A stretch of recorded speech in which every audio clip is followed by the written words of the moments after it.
So you guys who have been following us know that we have been a dog family of 7, a full family pack made up of Tacoma, who is 100% long-haired Akbash, and David the dad, who is half Akbash and half Great Pyrenees, and their 5 puppies, who would be 75% Akbash, 25% Great Pyrenees, Esther, Goliath, Samson, Solomon, and Ruthie. Tacoma will be 10 years old in October. David will be 7 years old in July. And the puppy 5 will be 6 years old this month. Adding a puppy was not done on a whim. I had been planning on adding a pup at some point, and it seems like a good time with the ages of the guardians now because they're still fairly young and they have a lot of energy and patience to raise up a new pack mate and teach them all the things that they know. And so that's why I kept my heart and eyes open for a puppy. And I've been looking the last couple of years, just like open to the idea at the right moment. I had been following Unega Mountain Dog Rescue for a while on social media, and I really respect what Tiffany and everyone does there with the dogs. I know they truly love the dogs. And so I've always followed their posts. And when I saw this litter come up, I noticed the one big puppy with long hair, and I inquired about him. And then I filled out the adoption application. And it's basically as simple as that. I got accepted, and he came here, and he has just been like the perfect match. Oh my goodness,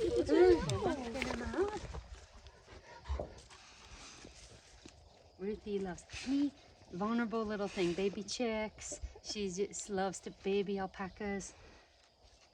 She brought me a baby meadowlark last year that needed help. I'll tell you a little bit about introductions. I knew to not just put a puppy on the ground and say, look guys, a puppy. You know, they met at our home base, at our home, and our guardians are not dog aggressive when we're out anywhere off our property. They're accepting to pass dogs, dog sledding or walking or anything. But when we're on our home property and I bring a dog in, I need to be more careful. So introductions happened one at a time. Well, I held the puppy. We named him Barnabas. So Barnabas was a friend to the apostles. He was a good man, and the name means encourager. And that's what we think about Barnabas. This is a tight-knit family pack that he's coming into, and we want him to be a good friend to all of us. And he has been. And he has been a huge encouragement. One at a time, we had the dogs meet Barnabas, and they did a lot of sniffing, of course. Dogs, that's like everything to them. That's a big part of their world is the scents. So they all smelled him. So about his rescue story, he was one out of a litter of 7 that found themselves in a shelter at just 6.5 weeks of age. They were brought in by the owner, by the rancher, a sheep rancher, and Unega Mountain Dog Rescue came in and got those puppies out of there, and they got them veterinary care, gave them lots of love, and they put them up for adoption. And that was the beginning of his rescue story. And then he came here.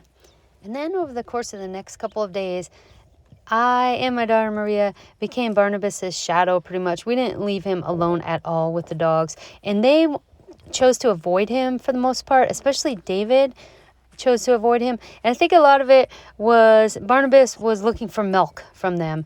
And that's not really an acceptable behavior for these dogs to have another dog just come up and look for milk. So when I could see that they were avoiding him, I made sure that Barnabas didn't have that opportunity to bother them. And I also gave the guardians lots of extra attention because I didn't want any jealousies to arise. I wanted this to be a good experience for everybody. After the first day, each guardian started sharing more space with Barnabas and getting closer and closer. And one night, the second or third night, I forget, David even came up on the bed with Barnabas and I just pet them both. And that was really a special time, just to see that they shared a space. And when we're outside doing chores, they're let him right in a lot closer, and we've done some team building where I throw treats and he's watching, and then he gets his treat, and we gave out chewy ears, and he was right there and got his. And again, I'm watching to make sure that one of them doesn't just try to grab his ear and get like food aggressive, but they know I'm there and I'm watching. And this is a really sweet and fair group. They're really good mentors. So where we're at now is I pretty much trust all of them with Barnabas, but I'm still there to watch to make sure he's not like pestering them. He's just a puppy, and he can't play with chickens. So I showed him that, his first response was, "Wow, what's that? Maybe I'll chase it." And that was over so quick. I go, "No, we don't chase those." And he just listened, and I'm not going to set him up for failure. So I'm there when he's around chickens. He's not around chickens or ducks unsupervised. And he's doing an amazing job.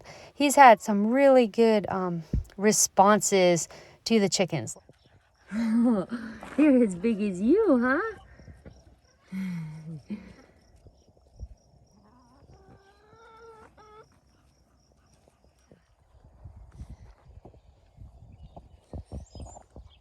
It's the Briska.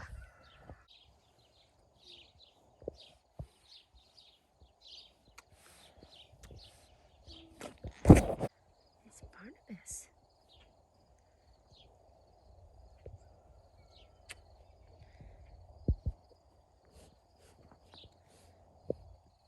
Coma. Ruthie. Simpson. Solomon. David. Esther. Goliath. Wow. Barnabas. Good catch.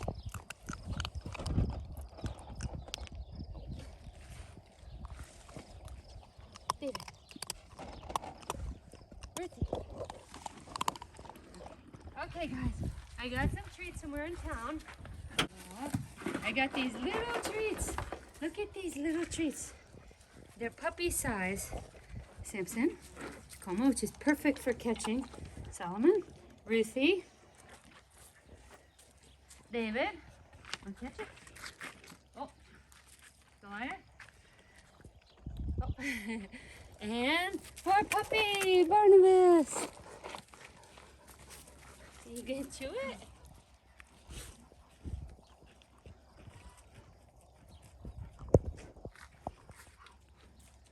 And I got chewy treats.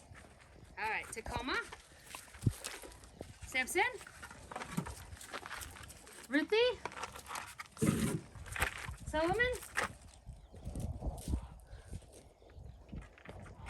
Esther,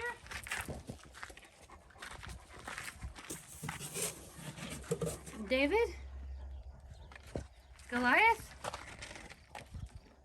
and Barnabas. Would you like that?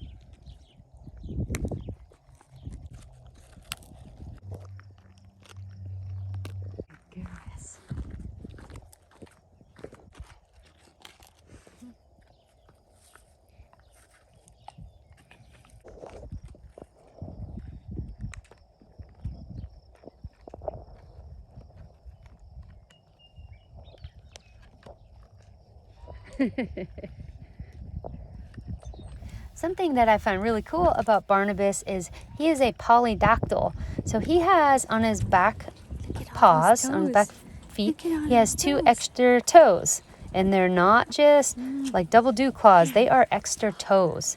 And I've seen him use these toes to his advantage. It's actually an advantage to have extra toes. It's not a flaw, and it is a characteristic of this breed. But I saw him, he kind of was in a ditch and by our door. It was nothing dangerous or anything. And I go, "How are you going to get out of that?" And he could have went around it, but he tried to get up. Then he pulled his one leg and he gripped the side of the ditch, and I saw all 6 toes work. So that was really cool to see for myself, the benefit of having extra toes. And also that will be a benefit for walking on the snow, which we certainly get a lot of. So this was the beginning of Barnabas' story here at Bighorn Mountain Alpacas as a guardian and forever family member. So if you want to keep following along, make sure to subscribe if you haven't. And make sure to hit that bell. If you don't hit that bell icon, you won't get notified that we have a new video. So hit that bell. Thanks for watching, and check out Unega Mountain Dog Rescue to learn more about what's going on with these dogs, why they're ending up in rescue. You will learn so much by visiting their site and even following them on social media. I can tell you, I do know they are a wonderful rescue, and these dogs are amazing dogs. They can become family pets. They're loving, and just they need to be understood as for who they are. And if you can understand them for who they are, I guarantee they will give you back so much love, more than you can ever imagine. I just absolutely adore our 8 livestock guardian dogs, family members. And we have been a pack of 9, so this isn't new for us. It's not the biggest number we've been at. I love each one so much. All right, guys, thanks for watching.